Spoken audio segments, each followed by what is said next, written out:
Ces deux grandes caisses proviennent du Brésil via Johannesburg, en Afrique du Sud.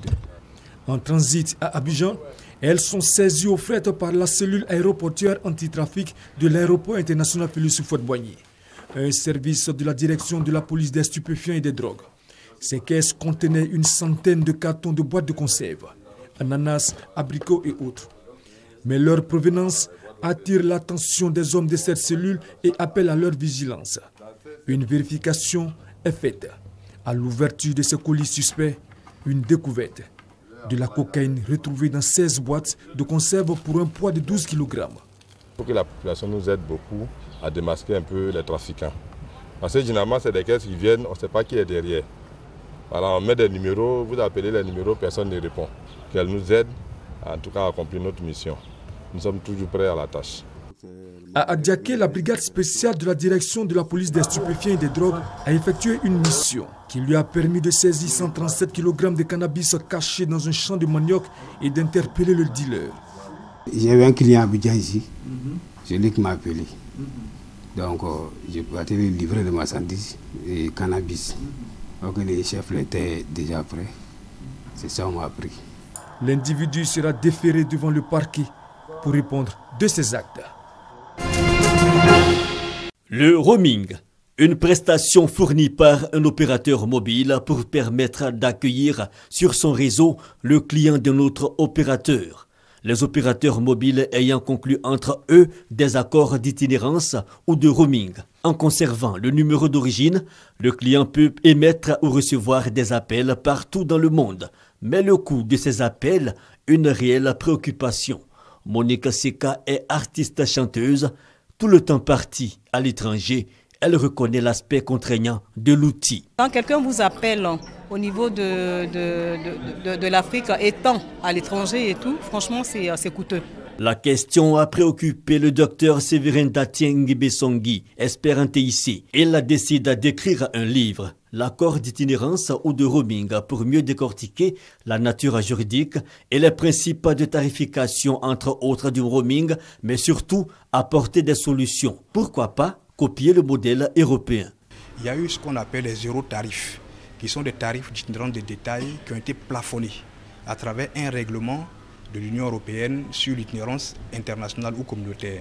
Et c'est cette solution que nous proposons au plan africain ou continental. Pour l'auteur, un effort du législateur pourrait accompagner la volonté politique sur la question. Que les États prennent le courage, arrêtent de traîner les pas et aient le courage de légiférer de façon communautaire en la matière en prenant un règlement qui va plafonner les tarifs. L'accord d'itinérance ou de roaming, une œuvre qui paraît comme un guide pratique public et autorités venues à la dédicace sont conquis.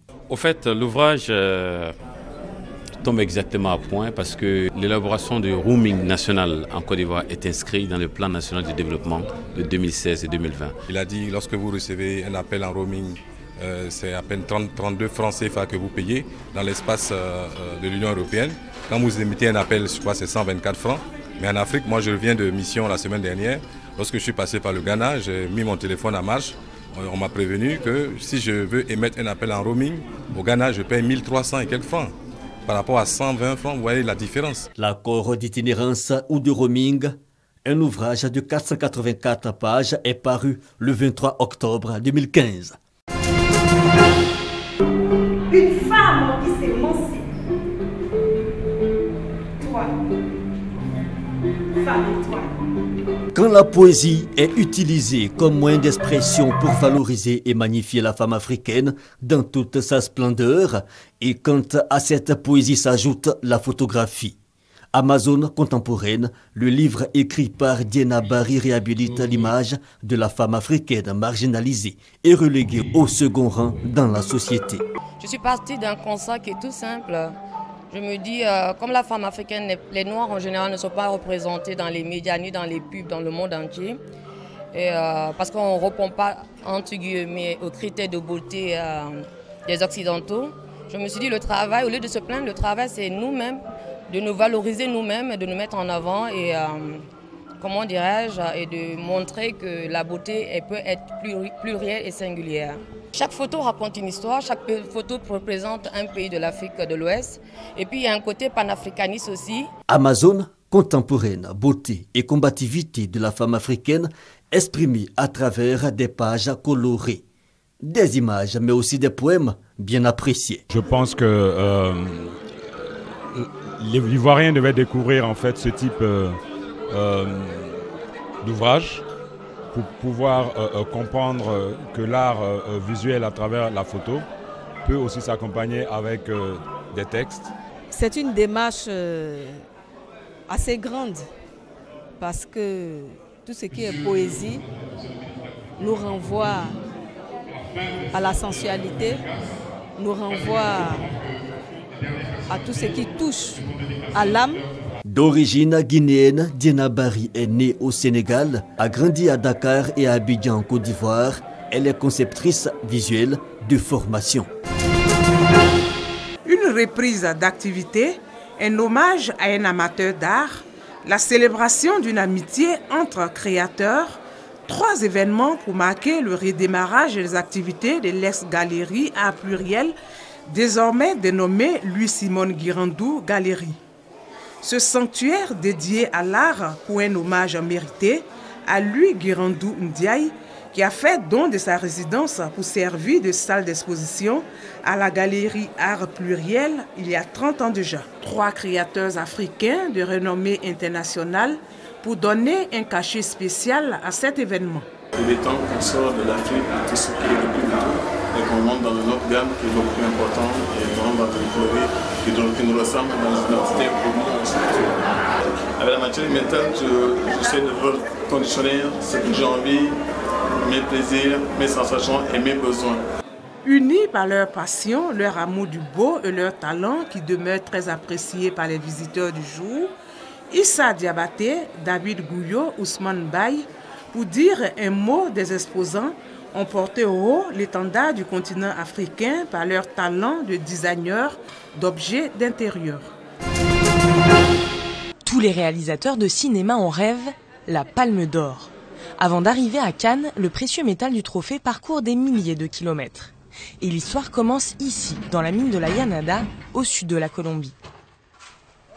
Pour découvrir l'or, ces mineurs, comme Edison, doivent extraire des tonnes de gravats. Parfois, on dépense plus qu'on ne gagne. C'est toute une aventure. La mine, c'est toujours une aventure.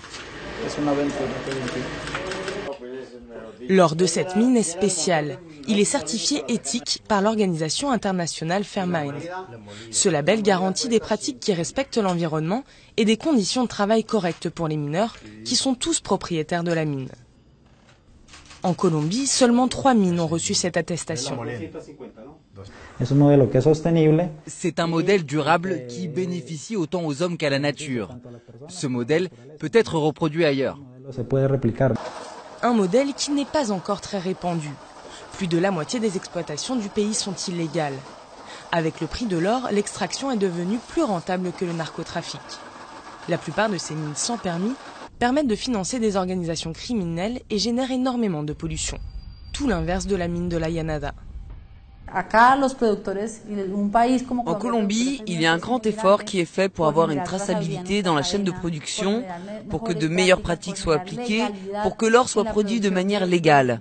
Mais la responsabilité repose aussi sur les acheteurs. En Europe, des bijouteries de luxe commencent à changer leurs pratiques et à rechercher davantage de garanties pour les matières premières. Pour moi, il était évident que la Palme d'Or devait respecter l'environnement. Donc depuis 2 ans, la palme est produite avec l'or d'une mine en Colombie, qui est très éthique, et je pense que ça ajoute de la valeur au trophée. Entre les mains des plus grands cinéastes, il y a donc désormais l'or déniché par Edison et les autres dans les Andes colombiennes. Un or propre et honnête. Voici Atchoum, le lapin bélier, les 2 cochons d'Inde, Cacahuète et Moustique, et Izzy, la chienne ébouriffée.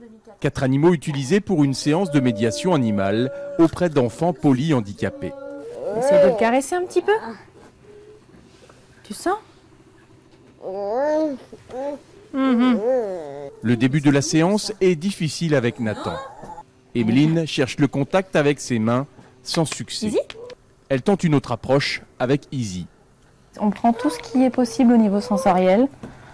Les pieds, les mains, le cou, les oreilles. Tous les petits bouts de peau possibles. Tant que le toucher et le plaisir est là en fait. Ouais. Oh là là là là là là. Les massages. Nathan est désormais apaisé.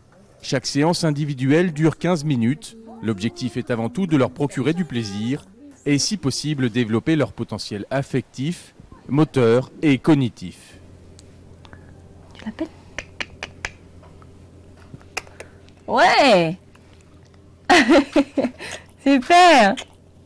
Shainez vient de communiquer avec Izzy. Instant rare, témoin de l'évolution de ces enfants qui ne parlent pas. Au fil des séances, les éducatrices notent tout précieusement. Par cette activité, ils arrivent à dépasser les limites et la stimulation de l'animal les fait sortir vraiment de ses limites et les pousse à des actions qui ne font pas au quotidien, quoi. Ouais, parfait. Super, très bien François. Comme lancer une balle, par exemple. Emeline a obtenu un diplôme de zoothérapie au Canada, où la pratique est reconnue.